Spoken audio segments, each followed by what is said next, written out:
Cheers! You're listening to Kiss My Glass, a monthly podcast serving up the latest news, trends, and events relating to everything from cocktails and craft beer to cold brew and urban wine around San Diego. This podcast is recorded as a collaboration between Pacific Magazine and Eating and Drinking San Diego. Here we are at the offices of Pacific Magazine, downtown San Diego, with Colby Chandler. He is the Vice President and Specialty Brewer at Ballast Point. How are you, Colby? I'm good, Edwin. I'm a little, I don't know. I like your voice. It's really nice. I like your beer. What employee number are you? I think I was employee number 8. At Homebrew Mart. I started at Homebrew Mart as a homebrew clerk. Wow. I didn't know that. I thought you jumped in as a straight brewer. No, I was a corporate trainer at Ruth Chris Steakhouse. And I opened the one down here on Harbor Drive and a bunch around the country, and just kind of got tired of kissing ass, you know, at the dining table, basically. And I'd loved local beer, local fresh beer for a long time. Got into home brewing, kind of had a talent for it. I love home cooking, too, and decided to take a 70% pay cut to work more hours at Homebrew Mart. I think that paid off a little bit, huh? Well, I'm sitting in front of you and your sexy voice. I mean, that's pretty good. Why do you still consider Ballast Point craft? Do I still consider it craft? Do you? I don't know. I don't know if craft is really a word that you can throw around too easily nowadays, you know? I still consider Ballast Point San Diego. Yeah. I still consider the beer that we make in San Diego fresh and made in San Diego. I still am proud of the team that makes all that beer in San Diego and lives in San Diego. So craft is I remember years ago when Dan Gordon went into a big speech about craft, you know, because I don't think they were technically craft back then, before the BA kind of moved things around a little bit. And he was, you know, I didn't understand it at the time, but he was kind of against that word craft. And I'm not against it, you know, I don't care what size of a batch of beer you're making, it takes craft at some point or another. You know, the big guys, it takes craft for them to brew a super clean beer that's almost flavorless. You know, that takes some talent, actually. You know what I mean? And I've always said that. So, speaking of the Brewers Guild Association, how do you feel about this? You know, I know you were president of the Brewers Guild at one point. 6 years. Yeah. And now it's almost like you're ostracized from an organization that you manned and you helmed. Yeah. How do you feel about that? I started the Guild Fest that, you know, we're not invited to attend anymore. I helped start Beer Week, the brochure, the website. I got all that kind of off the ground after the 2004 Craft Brewers Conference in San Diego. Was when I became president. And it kind of hurts a little bit, to be honest, you know. It makes me sad. The irony is lost on me that I volunteered for 6 years, you know what I mean, at a brewery that had a hard time making money and getting in the black. And we went out of our way to support San Diego and to promote San Diego, you know, wherever we went. And we're still doing that, you know, nothing's changed really. So you're still winning awards. For me, the San Diego Brewers Guild wasn't about the politics of beer. It was about promoting beer made in San Diego and getting people to come in and try it. And that was the focus for me in the Guild back in the day. If you read their mission statement, it should still be the focus. I think the mission statement almost needs to get rewritten a little bit here at this point. But we would be glad with our resources and our knowledge of beer making now at every single level, from 5 gallons to, you know, we have 200-300 barrel brew houses now. So our ability to help brewers coming up in San Diego, having Constellation behind us and some of the capital behind that to help fund things in San Diego, you know what I mean? We have all these resources now that we're basically getting denied on helping people use it. So we're doing it individually. We did a lot of family reunion collaborations this year and got everybody kind of involved in Ballast Point a little bit, or at least a bunch of people in San Diego, a bunch of breweries, and we're going to continue with that. So, and I've got some other suggestions on how we can continue to get back to the San Diego community. And honestly, I think that's why one of the big reasons I'm still around is that I feel like I need to make Constellation understand the importance of where we came from and the craft beer community that they're just getting into, and what's been challenging for us and a bonus is that they've only been brewing beer for 4.5 years. They bought the Modelo Group 4.5 years ago, built a brewery in Nava, Mexico, and can only sell that beer in the United States. So honestly, they're kind of young to the beer business. So you're helping them grow. They want to be a part of the cool kids. They want to be a part of craft, not the demise of it. I'm trying to help them kind of understand the craft beer scene and how they can be a part of it. They're worried about selling more beer in spots that aren't taken advantage of by craft. They're not trying to rape the existing market. They're not trying to deny access to anybody. They don't own any distributors in the United States, So all of these things, it just makes it easy to continue to support San Diego, and hopefully it'll make it easier for Constellation to somehow be a part of the community one way or another. When you have people who call you a sellout, I know it's got to sting a little bit, but I don't know many breweries out there, brewery owners who wouldn't sell for $100 million, let alone $1 billion. Can you speak to that? I don't think it was ever our goal to get acquired. We saw about 6 years ago, this kind of slowdown coming a little bit with the saturation happens in any kind of business. Think about telecommunications back in the day, how many telecommunication companies there were, and they all got consolidated, So you kind of saw the same thing coming a little bit. And honestly, it happened in the mid-90s, right? Red Hook, Bridgeport, Pyramid, what I mean? They all got acquired. So we're just kind of repeating the pendulum swung back, 20 years again. And there's so many different ways to get acquired. You're seeing, from private capital to bigger breweries buying you out. I have honestly been a fan of the products that Constellations has owned. They're a 53-year-old wine brand managing company that's still third generation, still run by the family, based out of New York. I think they only distribute wine in like 8 or 9 countries, something like that. So they're not even a worldwide company necessarily. They're an American company. And I don't know where I was going with this. Off on a tangent here. What was the question again? Sorry. Like the sellout. Yeah. Sellout. What does it mean to sell out? Like how does that sting? So here's a company that, like I said, hasn't been brewing for very long, right? And they have a high-end wine portfolio, right? Opus, Meiomi, Prisoner, Mount Veeder. They own Svedka Vodka, Casa Nobles. They just picked up High West not too long ago. Funky Buddha. So, I mean, they're playing in the high end. They're playing in my category that I've spent money on a long time. So to be a part of that family was kind of a bonus of the acquisition, to be honest. They've come into it with a sense of we're not manufacturers. You know what I mean? We know how to sell your product. We're marketers. We're brand marketers. We've got all the infrastructure for HR and sales and a lot of the admin stuff, but we're not chefs. You know what I mean? We're not going to touch the brewery. You're going to continue to help drive. We might try to throw some ideas out or try to go in a certain direction that we see open in the market. But for the most part, the brewers we still do R&D down at Little Italy. Those grow up, into Scripps Ranch, eventually get purchased, bottled at Miramar and now in Virginia on the East Coast too. So I don't know. I mean, this is the 5th version of Ballast Point I've worked for.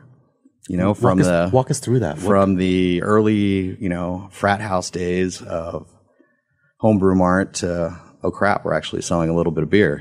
Yellowtail was kind of catching on around town. And then we got a distributor, Mace at the time, that turned into Crest, selling more beer, getting national distribution. And then the World Beer Cup, the Champion Small Brewer in 2010, that kind of put us on the map. And we started hiring people that didn't really drink beer, but knew how to run companies. And, we had built such a great foundation for 15 years that it was easy to kind of build that skyscraper on top of it. And then until now, the Constellation era, where we're definitely in 49 states now, waiting for West Virginia to come on. And, I mean, I've seen every single level. I've had to kind of work my way through it. And as far as, people in the acquisition, I grew up with all those guys at Ballast Point, Jack and Yusuf, and, eventually, Earl. And those were the guys that made the decision to get acquired. It was their company. It was, a handful of people that made that decision that honestly aren't there anymore. You know what I mean? So sometimes I feel like it's unfair for the 850 employees that are still working their ass off at Ballast Point to have this conversation at all and have to defend themselves. You know what I mean? When you said earlier, has the quality gone down at Ballast Point? I still drink Sculpin. Did we just win the double IPA category and the highest medal in the American sour category? As a San Diego company. Yeah, and that's pulling off of our bottling line. That was a 200-barrel batch of Manta Ray that won the double IPA category. Those bottles were pulled off our line. It's the same stuff you're buying out in the market. We're not doing any specialty batches of it. Sour Wench, we've been doing for 19, 20 years now, since it was a homebrew back in the day.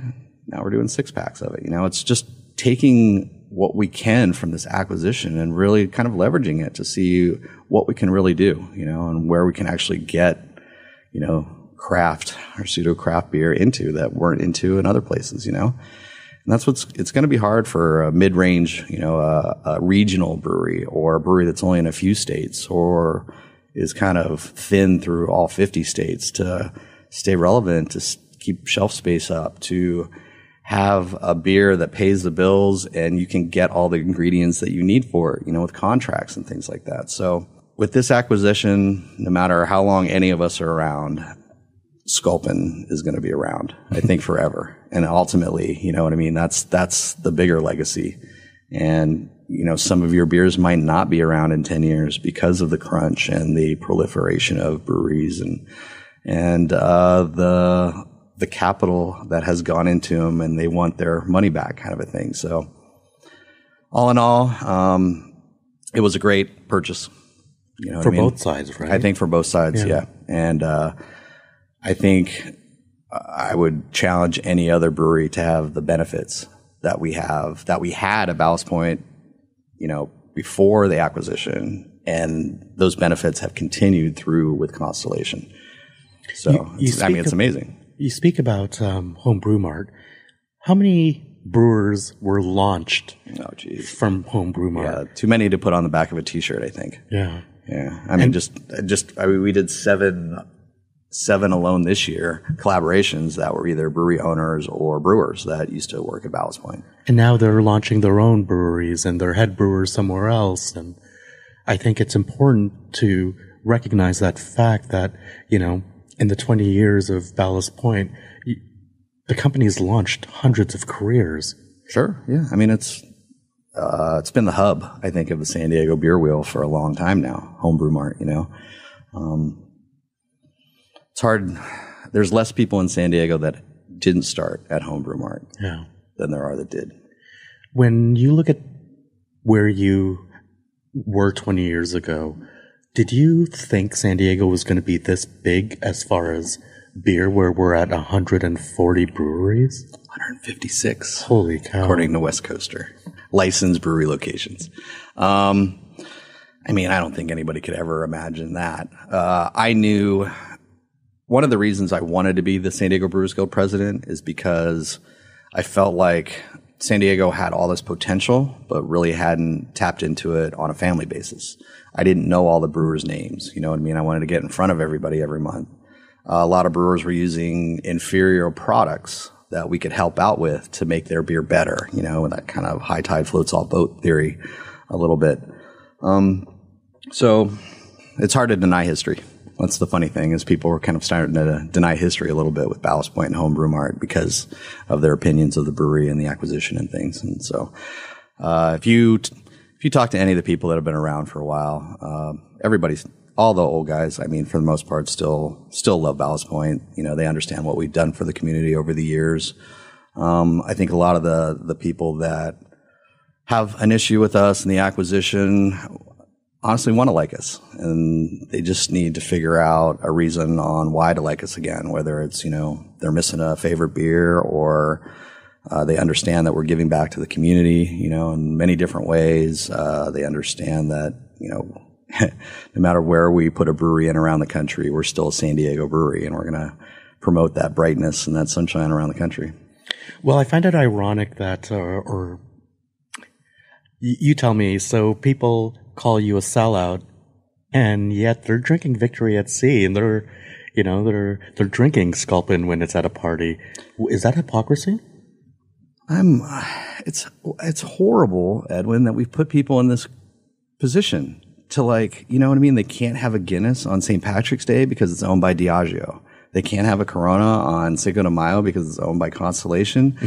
I can't have a triple Caramel with a candied salmon anymore. You know what I mean? As one of my favorite pairings because it's an AB InBev, company now. It's like, I don't know. I don't think that's helping us at all. One of the greatest things about coming up with San Diego and how collaborative we were was how confused it made customers.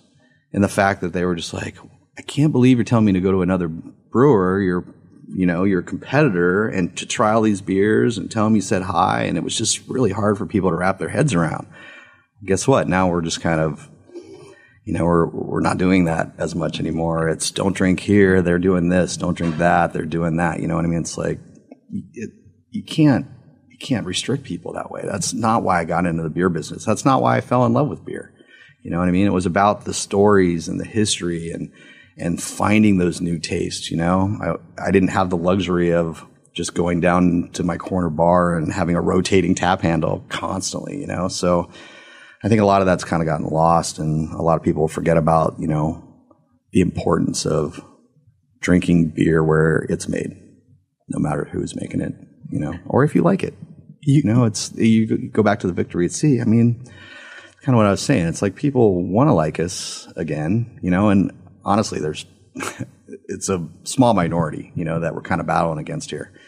And I totally understand it because, it's very music oriented, I think, in a lot of ways. You got your indie band and then they get to a big label and it changes, cool. Right? It's no longer cool. But then 2 albums later, you're like, I like that song. Damn it, kind of a thing. So I understand the passion behind, everybody being so vocal and verbal and worrying about it. And I honestly think that, a lot of people don't understand Constellation, and they saw Corona, they know AB InBev, and then that was just the end of it.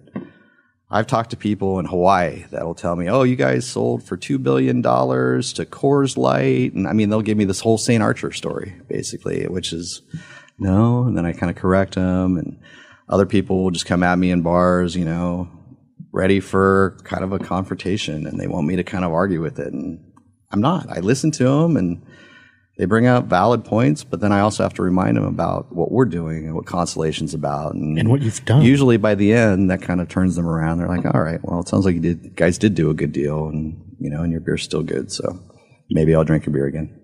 I mean, you said something about where you used to collaborate or did collaborate. Is that changing?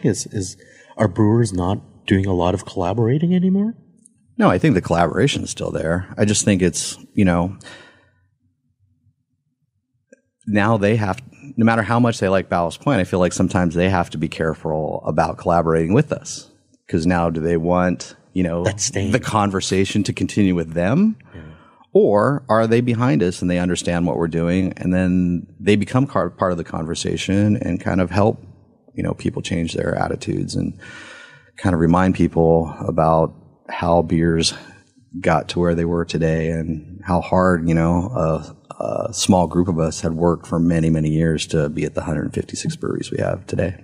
When you were the guild president, how many breweries were in San Diego? I think there was probably around 30 when we first started Beer Week. And there was probably about, I want to say 22, 23 at the first Guild Fest. Right around there. So. And now all 140 or 50 were represented just a week ago. It's so crazy to me that, not all of them. Thanks for bringing that up. Were you not allowed to be anywhere on? Oh no, I can pay and go as a single individual. Yeah, but at Ballast Point, you couldn't. No. They won't let us sponsor either. They won't even take our money for sponsorship. So we're trying. We'd love to be a part of the guild. Like I said, you know what I mean? Like if they'll have us, we'll be back in it in a heartbeat. So, and I think eventually a lot of those rules were a lot of the Brewers Guild rules were kind of copied from the Brewers Association. So their definition of craft beer, definitely kind of mimics the Brewers Association. So I think it's going to be up to the board of the San Diego Brewers Guild to if it's important to them, to actually kind of go back in and rewrite those bylaws to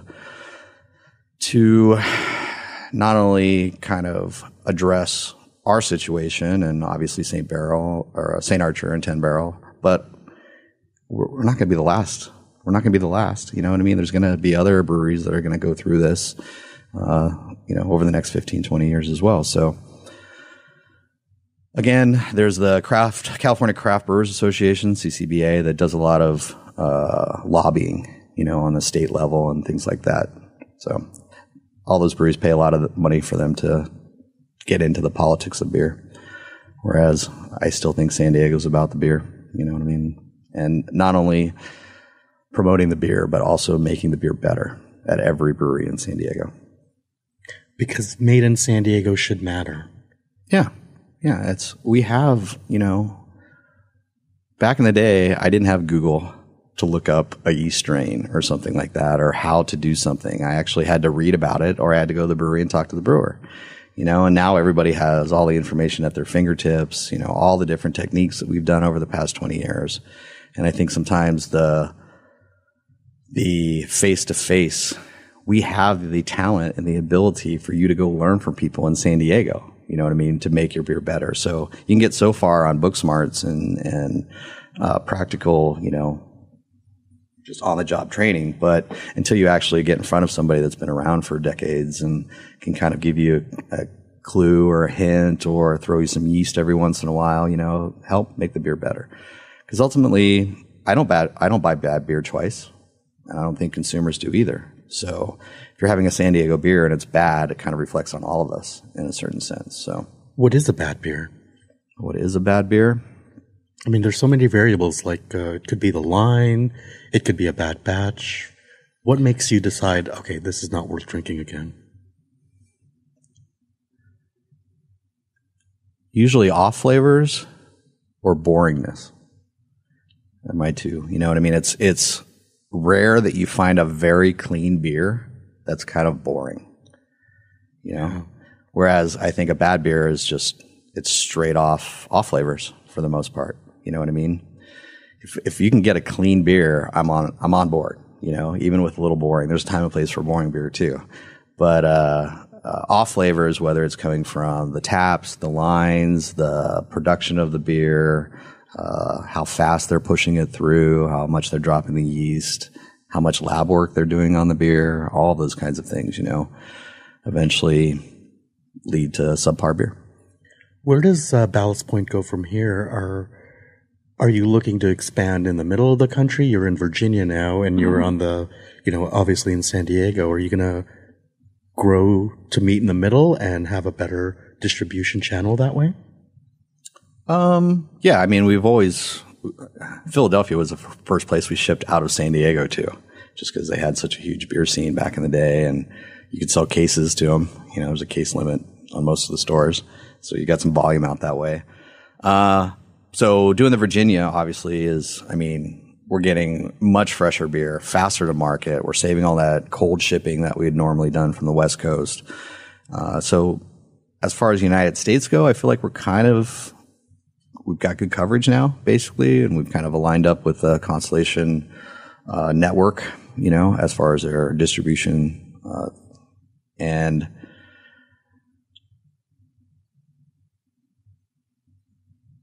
probably start trying to have some sort of a local presence in our larger markets. Constellation, their beer headquarters in Chicago. So we've announced a Chicago brew pub location. But any kind of locations that we open up are probably going to be almost following the Little Italy model, where we'll put it in a small system, R&D, be able to make beer there locally while still getting in our beer from both locations, East and West Coast, depending on where the locations are. Our mutual friend Karen Barnett over at Small Bar has been very vocal about this issue about satellite tasting rooms, which is very different from what you're doing over in Little Italy because it's a restaurant brew pub. Can you speak to that? Like, does she have a legitimate beef? Well, I think so. I mean, I think that, back in the day, there was Liars Club and O'Brien's is where you went and drank craft beer. You know what I mean? And those were your only two choices. Well, now you've got, how many choices right next to Small Bar, right, to go drink craft beer. So it's, you're constantly adding more competition, it's going to be the way for a lot of breweries to survive. You know what I mean? Because they have extra capacity. If they open up a tasting room, then they're going to be able to sell that extra capacity over the bar and get the most profit, right? Yeah. So I totally understand why tasting rooms are available and how long has it been legal for that you can I feel like 4 or 5 years ago they kind of changed that law. That's what she said. So, we're kind of coming into that a little bit. We've always we have one tasting room up in Temecula that we opened up, 2 years ago? And then every other location actually has a brewery or a restaurant in it. And we're going to continue to do that. I think you kind of need to do that in order to just kind of keep things evergreen. And the beers that you produce there, you're not selling to the bars around, so you're really not competing with them too much, As far as we're selling Sculpin and you're selling Sculpin, well, people are going to come to the brewery to drink Sculpin, kind of a thing, So. And I think that's her major beef. It's like you're competing against the people that are buying your beer. Right. And I know when they owned Hamilton's, there was a Stone tasting room just down 30th Street from them. And they had no problem with that because they were only selling samplers.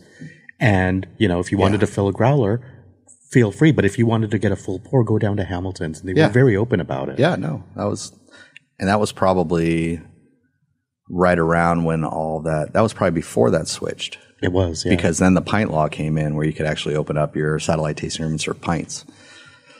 And they can open 6 of them per license. Per license, yeah. So, maybe that's it. Maybe it's good to go back to, the tasters. We ran Home Brew Mart for, 15 years where you could only get samples. And that was kind of part of our ABC licensing, where you could only come in and get 1 4-ounce sample of each beer, and then you had to leave. Yeah. So, we never really competed with any of our bars in the area or anything at that point either. So, what was your first recipe that was brewed at Ballast Point? My first recipe was 1998. I started in July of 97. I went to the first annual Strong Ale Festival and walked out of there with a whole mouthful of sugar. It was just barley wines and strong ales and imperial stouts, and I just wanted something so bitter, so badly. So the next year I promised to do a hoppy beer for the Strong Ale Festival. So we took first runnings off of the Yellowtail Pale Ale, the Kolsch, threw some Belgian candied sugar in there, tons of crystal hops, and we made a hoppy strong ale called Crystal Pier Double IPA. And I had never had a double IPA before. I had really hoppy 7% beers, but nothing, in the stronger ABV category. It was an 8% limit for the Strong Ale Fest at Pizza Port. Threw it up there. I think Pliny might have just kind of been starting that year, and Pure Hoppiness might have just been starting to be contract brewed at AleSmith at the time. But none of us had ever really had those beers, and eventually we found out that Rock Bottom had Crystal Pier as the name, so then we changed it to Dorado Double IPA. And then that's kind of how it all fell into place. And then at one point during our World Beer Cup, Dorado won bronze, Pure Hoppiness won silver, and Pliny the Elder won gold. So the three of us were backstage, and it was by far the three of us.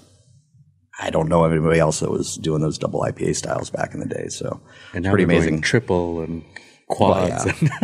And it's a hop. Nothing's as drinkable race. as an 8% double IPA, though, man. That's the juicy zone. What do you think of this New England or hazy IPA trend that's going around right now? I love a big juicy IPA. I love a non-astringent IPA, lower bitterness. I am not a fan of the haze. I love the characteristics of the beer, but the shelf life is not helping anybody. The consumer, the brewer, anything like that. They just go downhill so fast, you know. I know they're out there, but I haven't had many hazy IPAs that weren't oxidized after 2 weeks or had some sort of autolysis or something in it. I didn't know it was that short of a life. And I've kind of had that same opinion since the first New England IPA, Nelson from Alpine, years and years ago. You know, I always gave him shit for having a rye, hazy, juicy, super juicy. I mean, that was the first New England IPA. I'm go on record right now saying it. He'll admit it, maybe not on record, but and it's a beautiful beer, but it's just not something that I need to drink all the time. You have quite a few beers in front of us. You have Manta Ray, Habanero Sculpin, Sour Wench. And this High West Victory at Sea. It's a barrel aged. There was talk about it the other day where they were, the positives and negatives of having a $14 4-pack of a barrel aged Victory at Sea. $14.99. $14.99. Are you proud to get it at that price point? Yeah. I mean, I always think about the value of wine, right? When people start complaining about a $30 or $40 bottle of beer, I mean, that's like the best. It's a high-end beer. Yeah, like a Cantillon that's been around forever, you know what I mean? You can get that. Well, now go to a wine, what are you going to pay to get the value in beer is amazing, especially barrel-aged beers. But sometimes you don't want a whole 750 milliliter bottle of barrel-aged beers. You don't have enough friends that particular hour to share it with. Yeah. So for us, High West is part of the Constellation family. So here is a perfect example of us starting to take advantage of the relationships, within Constellation and getting these High West barrels in the quantities that we needed to actually put it in 4-packs and distribute it nationwide, which I don't think anybody else has done yet to date. So even better, we're passing some of that savings that, this big business has onto the consumer. We're still 6 to 8 months in the barrels. You know what I mean? We're doing full blends. It gets run through the lab consistently. There's 300 checkpoints with every single beer that we make at Ballast Point, including the High West Whiskey Barrel. So shelf life is going to be amazing on this beer. 7 years. I'm excited that you can buy a 4-pack, drink 2, and put the other 2 under your house. You know what I mean? And forget about it for 5 or 7 years and pull it back out and just have it just silky, velvety, beautiful, It ages so well. Kind of like you, Colby. You're aging pretty well there. Thank you. Is it all the good beer that you're drinking? It could be. It could be. That and the stress level. Try to keep it low, What are you drinking around town? Who are some of your favorite brewers, breweries, beer? Tell us about your local experience. Man, the guys at Left Home Brew Mart Ballast Point are just doing great stuff around town. Epic's killing it right now. I've loved Society since they opened up. I try to send as many people there as I can. Kind of look for the beer I have 2 of.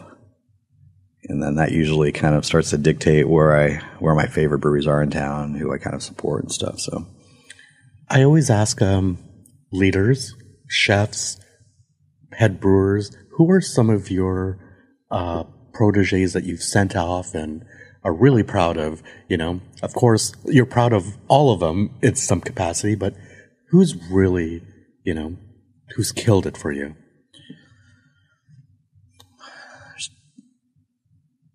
2 breweries. I got to brew with Alex Tweet. He won a homebrew contest that we did with Holiday Wine Cellars up in Escondido, and he won with a beer called Indra Canindra, a little curry stout. So he was working at, I think it was Callaway at the time. The golf company? Yeah, in a cubicle, basically, just hating life. Yeah. Came down, he got on the 15-barrel brew house, the old brew house at Home Brew Mart, and we figured out how to make a 500-gallon batch of curry stout. Actually, it was about 200 gallons, the first batch. And then Modern Times, and now is at Fieldwork. Then about 9 months later, he was at Ballast Point Scripts in his tie and was just bitching about his work. And they were like, "You should be a brewer here." And we had just happened to need a brewer there at the time, so we brought him on, trained him at Scripps Ranch to become a production brewer, and then eventually, like I said, went on to Modern Times to help them get off the ground and get some of those initial recipes going, and then opened up his brewery up in Berkeley, Fieldworks, and is killing it. Doing twice as much beer as he had planned to, for his first 2 years. Last week was kind of a homecoming for him then when he came down here and did pop-ups around town. Yeah, we did a beer with him this year for the Homebrew Mart 25th anniversary called Bay to Bay. And it was a black California common that was 100% mosaic. So kind of a hybrid between a black IPA and a steam beer almost, which was pretty cool. What's in our glass right now? We've been drinking this since the start of the interview. What is this? Well, this is I'm a big fan of food and beer pairings. Not only is it responsible, but I think it enhances not only the food, but it enhances the beer in a lot of ways. Wahoo wheat beer, this wit beer that we've been doing since day one at the brewery, basically. Pretty much a staple around the brewery. Lots of coriander, curacao, orange peel in there. Incredible pairing with ceviche. That's what we're eating. You get some ceviche, you got the onions, some pepper in there, a little bit of heat. But you have the bridge flavor, right, with the citrus and the orange and the Wahoo. The nice kind of silky oat backness in the Wahoo cuts the heat down from the ceviche. And that coriander is seed of cilantro, right? So you got another bridge kind of flavor in there too. So I think it just kind of kills the heat, kind of adds to everything, almost puts a little bit of a sauce, on top of the ceviche a little bit. I've always said that where Napa Valley was 30 years ago, 40 years ago, where they were doing, where wine helped bring food and they kind of grew up together. We have that very same thing here in San Diego with breweries having, some of them having money to put into restaurants. What we're seeing is them actually making the food scene in San Diego better because of this collaborative food pairing with beer. Can you speak to that? Beer deserves a place at the dinner table as much as wine does. And I think even more so, not only because the price point and the approachability of it and just the daily access, but also the flavors that come out of beer. If you think of the flavor wheel, wine probably only hits a small piece of that pie, a piece of that wheel. Whereas I can give you a beer with umami in it. I can give you a big smoky beer that has like a fat flavor to it. I can give you a sour beer, a bitter beer, you know what I mean? All sweet, all of those flavors. I can touch the whole wheel, the whole flavor wheel with beer. So I think that's what not only kind of wakes people up attending the beer dinners, but also inspires the chefs that are making the dinners, because all of a sudden they have all of these options to play with. And it's my favorite is when the chef comes to the brewery and I'm able to sit down with them for an hour and a half and go through all of the beers and kind of rattle off, examples that I've done over the 500 beer dinners that I've done at Ballast Point over the past 20 years. And to see him light up and go, "Oh, I've got a perfect dish for this," I've never been able to do with wine or anything else. So that's exciting to me. And like this, ceviche and water compared to ceviche with Wahoo, you know what I mean? Completely different.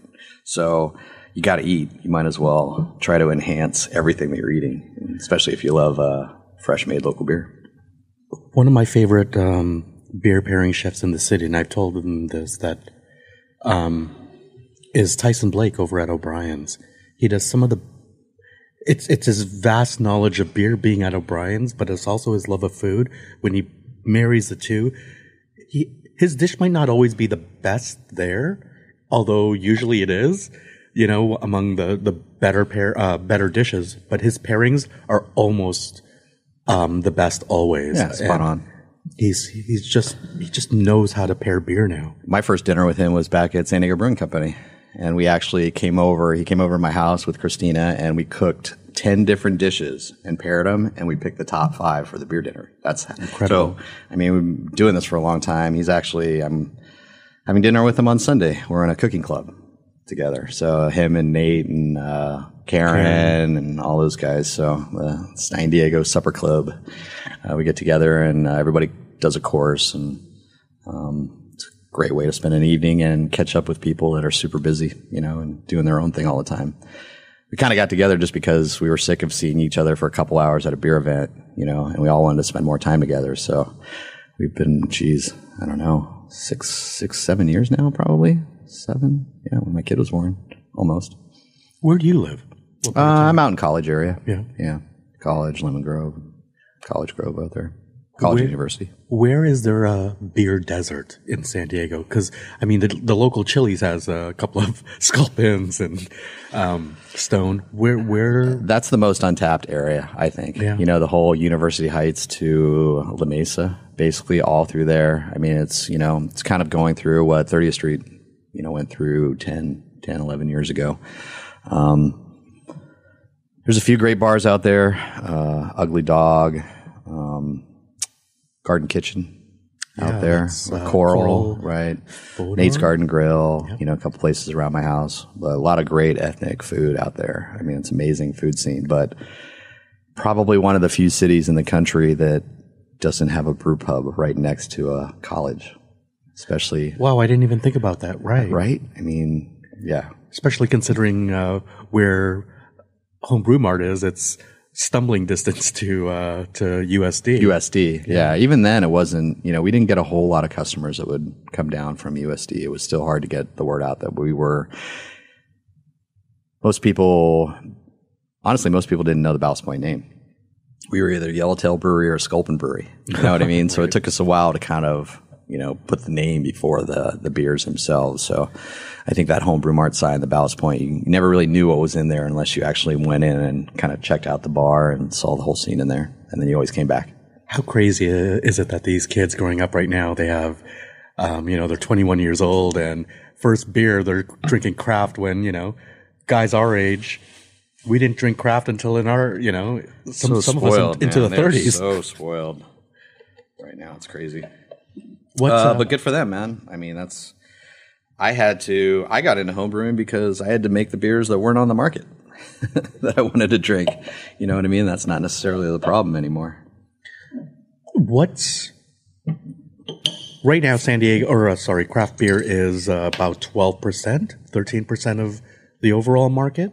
Where are we going to go with that? How high is it going to be before big beer decides to try to squash that? And how do they squash it? Squash it again for the third time that they've tried now, I grew up in Seattle, so I mentioned Red Hook and all those guys before. Those were all the darlings in Seattle that eventually got acquired and, eventually became the brands that they are today. I think we're going to slow down here. The next 5 years are going to be hard for a lot of breweries. Who survives? To keep up. I think the brew pubs survive, and I think the top 50 breweries survive.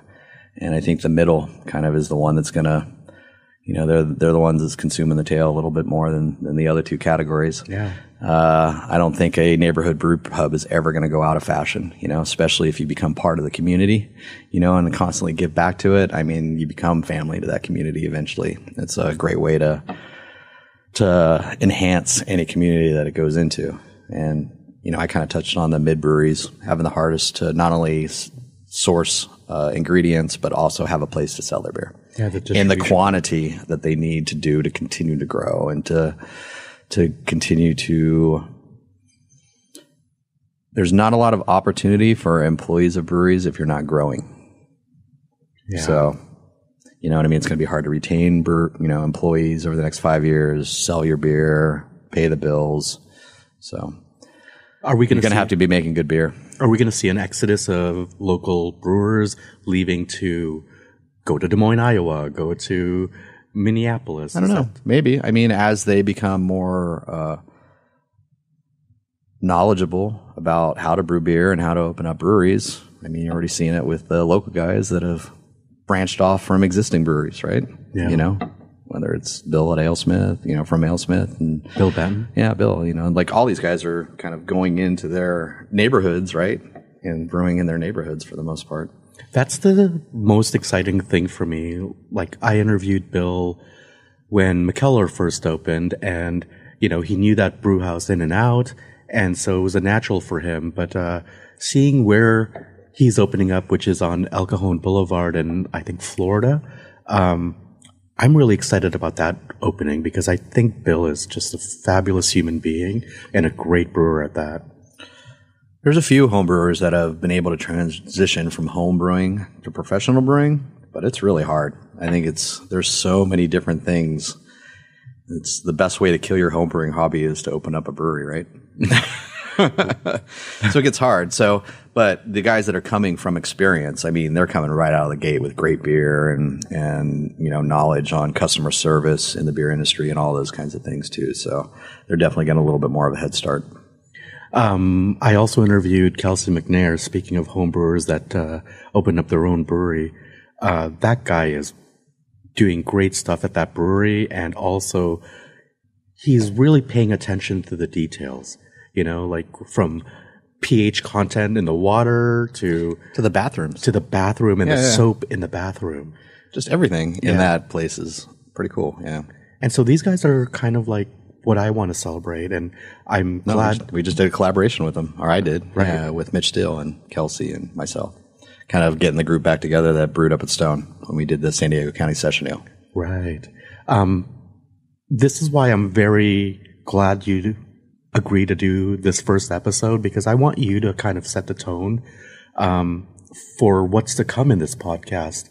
The whole idea is to get the people who created history, are going to make history, to talk about it in their own words, their own perspective. That, you know, I want you to be able to speak to this whole thing about selling out and Constellation and the Brewers Guild. And I think it's important for other people to hear this, because ultimately we had a meeting, when we met last week, we were just talking about all this stuff, that we kind of discussed here. And I think people need to hear this. You know, it's not to get sympathy for you, but it's to get the other side. Honestly, we did a horrible job at explaining the acquisition too. You know, we were pretty low key about it.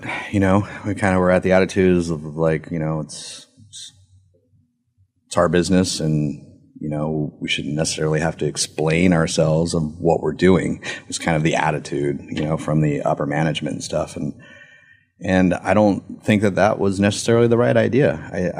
I think they underestimated the passion that people had for Ballast Point and how hurt they were, you know, when we were acquired. And then us not kind of,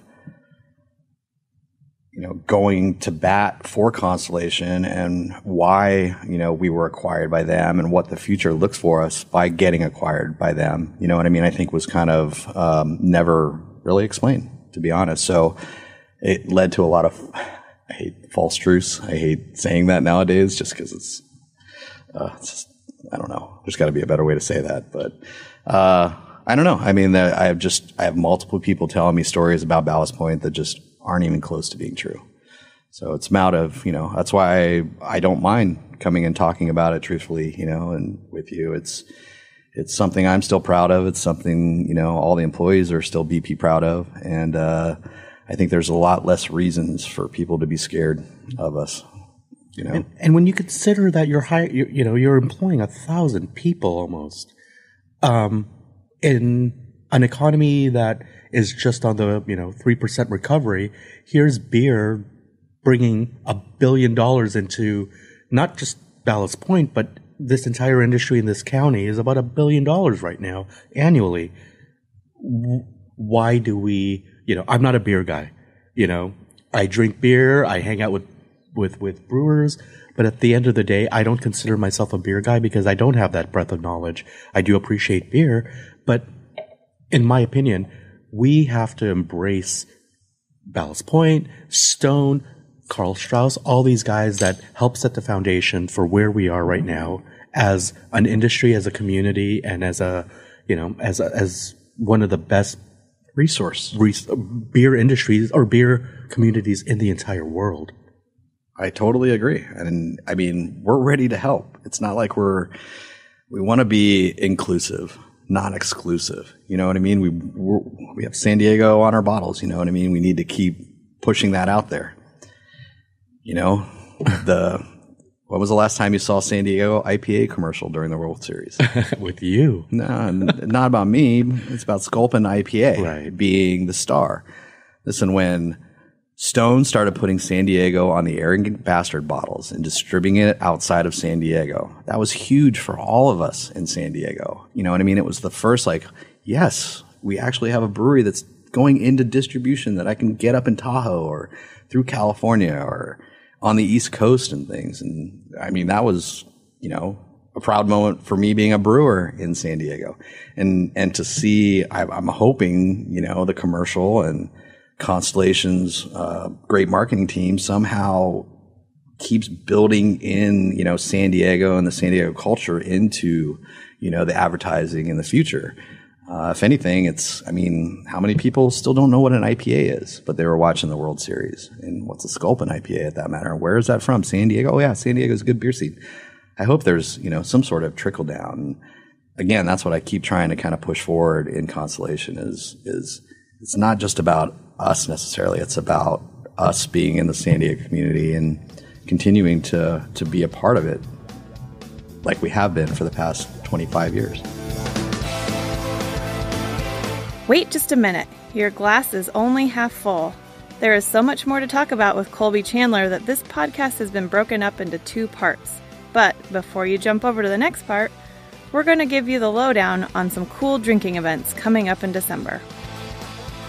Hey San Diego, I'm Leslie Hackett, Editor-in-Chief at Pacific Magazine. If it's the 4th Monday of the month, then it's time to celebrate those San Diego beverage purveyors that keep your glass topped off year after year.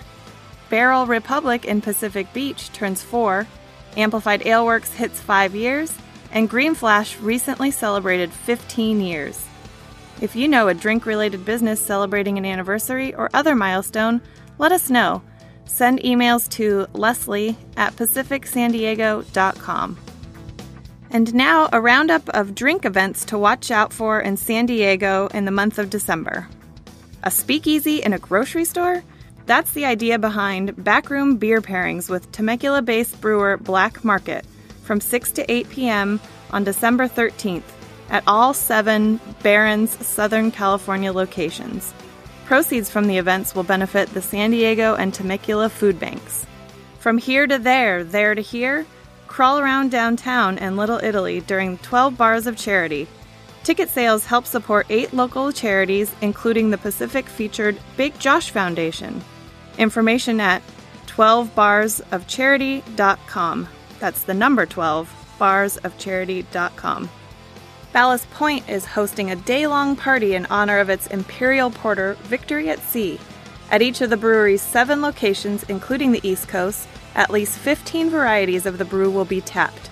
Tickets are $30 and can be purchased at ballastpoint.com under the Events tab. If there's a drink event worth filling San Diegans' calendars, let me know. Drop an email to leslie@pacificsandiego.com and be sure to check pacificsandiego.com online for more cool events to keep you busy all year long. Thank you for listening to Kiss My Glass, a collaboration between Pacific Magazine and Facebook group Eating and Drinking San Diego. Thirsty for more?